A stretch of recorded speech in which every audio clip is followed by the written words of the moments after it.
pumpkin fest. And this is just goes to show you. You see, this is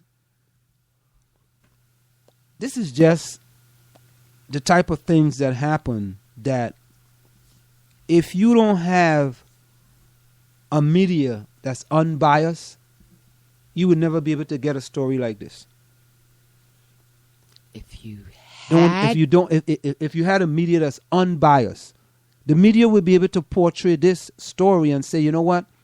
The way the media covered Ferguson as opposed to the way they covered these pumpkin rioters was totally different. Yes, of course it was. Totally different.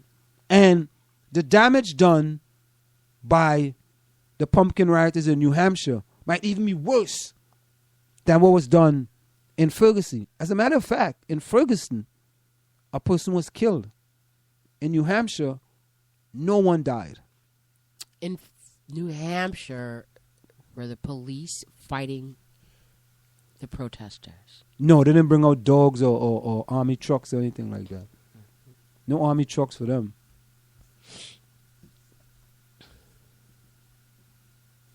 So while Marjorie's trying to digest no, I'm not trying to how she's gonna spin this. I mean, you know what? I keep coming to you, back at you with the same spin over and over again. And in regards to this, the media, again, what did I say? Why does the media exist? To report stories truthfully. No, Anselm. Why do they you exist? get the puzzled look on your face? Why do they exist? Other than you and I, the media exists for profit. Yes? It's a profit-making industry. Hold up. Owned by shareholders.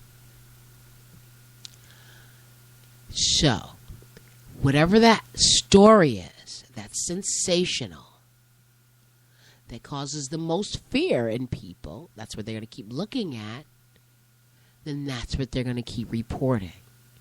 So if people want to know, all those blacks are rioting in Ferguson, Missouri, and they probably weren't even Ferguson people, but there are all these people who believe that that was going to be the front line of the next revolution. They're all out there. They're demonstrating, people from all over, including Ferguson, but many from all over. From what I understand, most of the people arrested were from outside of that city. But it doesn't matter because we all live in the United States. But at any rate, so they keep showing it. Like I said, they saw, when I looked at it in the summer, laying there, you know, in my hotel rooms in Princeton, you had more media people than you had demonstrators and more cops than media people. They're just sitting there waiting on something.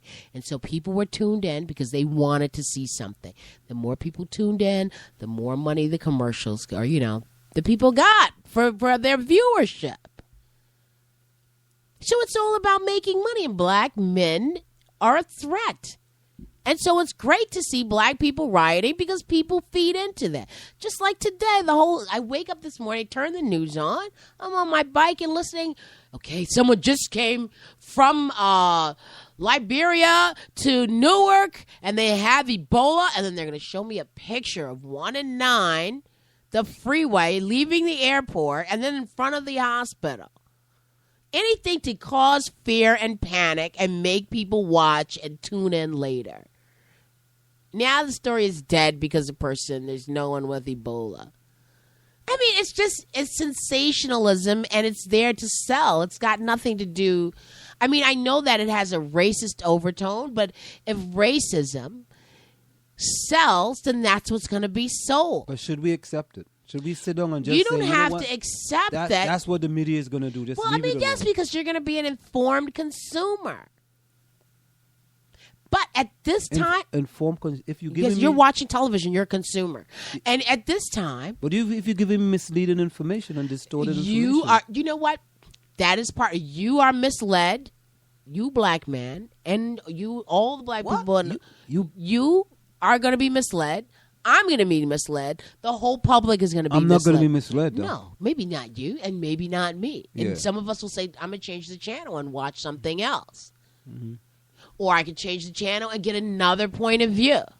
But now we have selective media where I watch Fox because that's how I think, and you watch MSNBC because that's how you think. And so we get the information that feeds us and then contributes to the way we already think and verifies our thought pattern.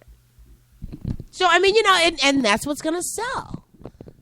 It's all about selling something. It's not about the media existing to tell you the truth. No, I would never tell anybody. I mean, do whole units on media. I've spent much time reading about that. No, it's a capitalist industry. There's only like 4 or 5 corporations that own all the media. You think they're going to if you want another point of view, turn to BBC, turn to Al Jazeera, turn to France 24, France 24. Turn to Chinese news if you want something different. And we have that ability to do that if we have cable, which is something else that we have to pay for. So it's all about making money. I mean, did I want to watch Ferguson, the stupid fake riots and them interviewing people over and over again? No, I mean, it's like, this is dumb. I had my take on it.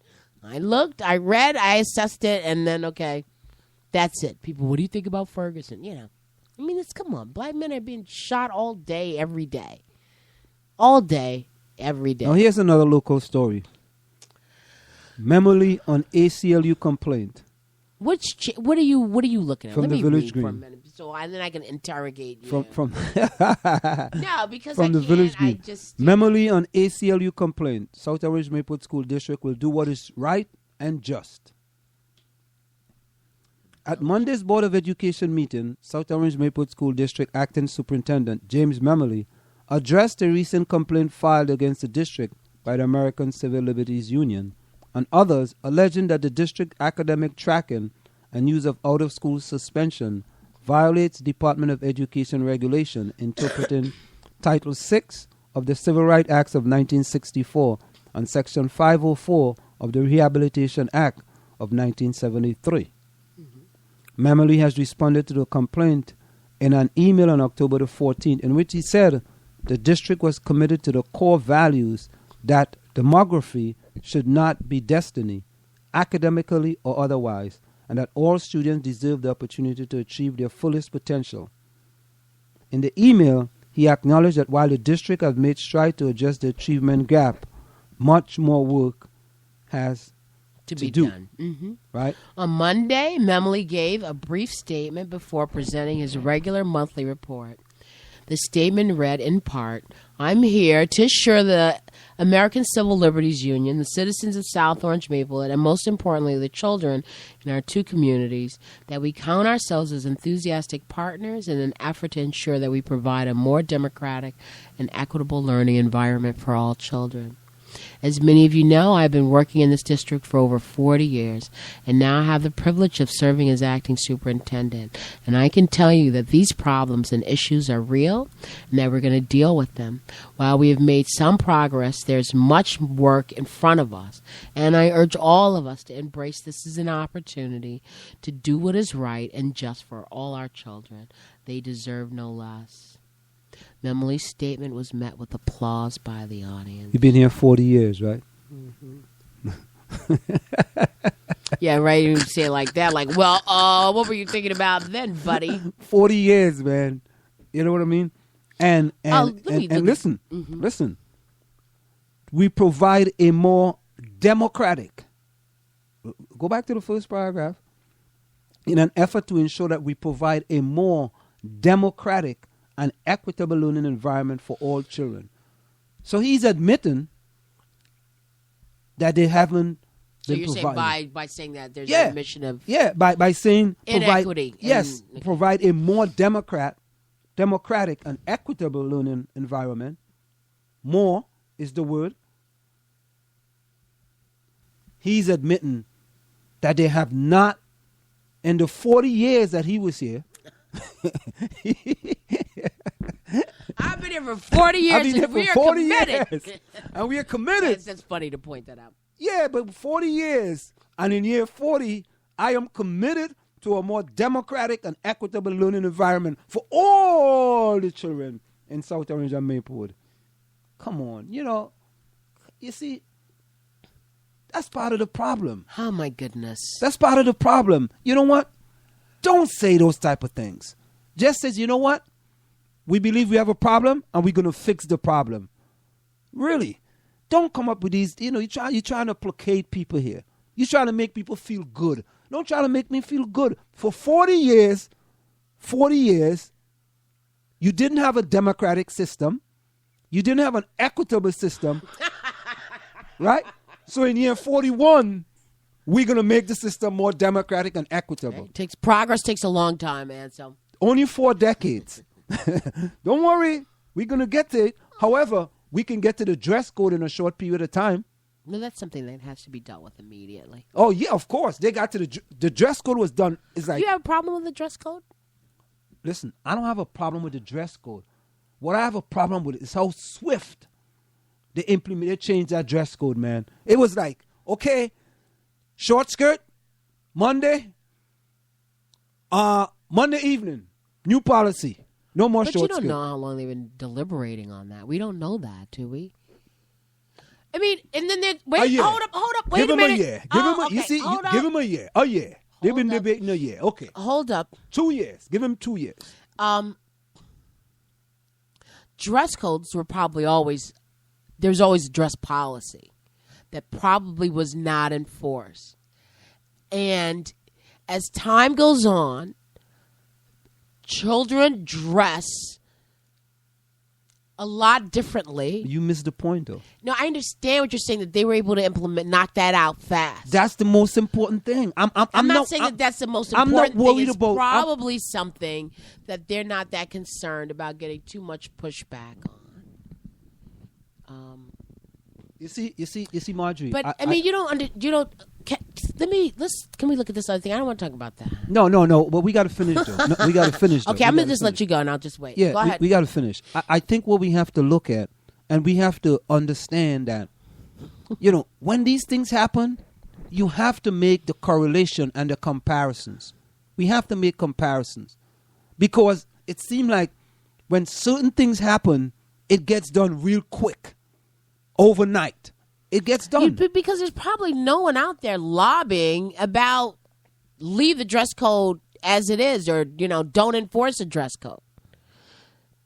There's probably no one out there who's saying it's okay that my daughter comes in. No, there were people against the dress code. My son's pants are falling off. But there was a whole his bunch ass. of people against it. Okay. Freedom of dress. They talked about that all the time. Freedom of speech. Freedom to dress the way you want to dress. They talk about all the amendment rights.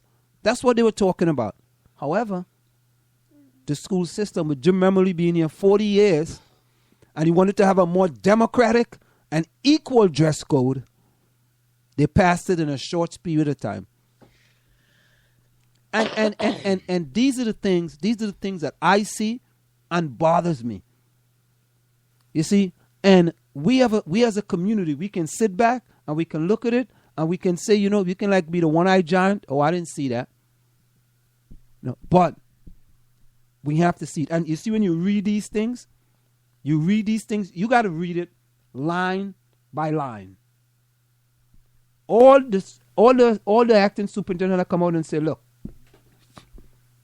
we have a complaint filed by the ACLU. We are going to do our best.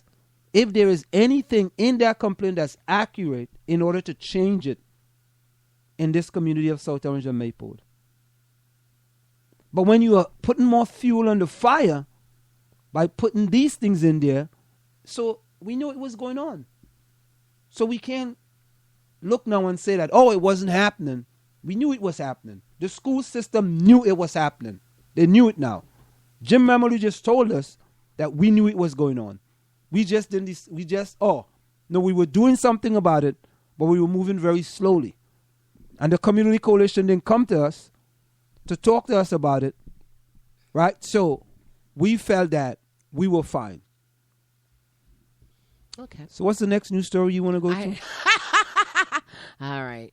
I'm looking at the same thing in the Village Green. Board of Ed gets an earful from teachers on IB program. Oh yeah, we did that. We did that one yesterday. What did you say about that? Yeah.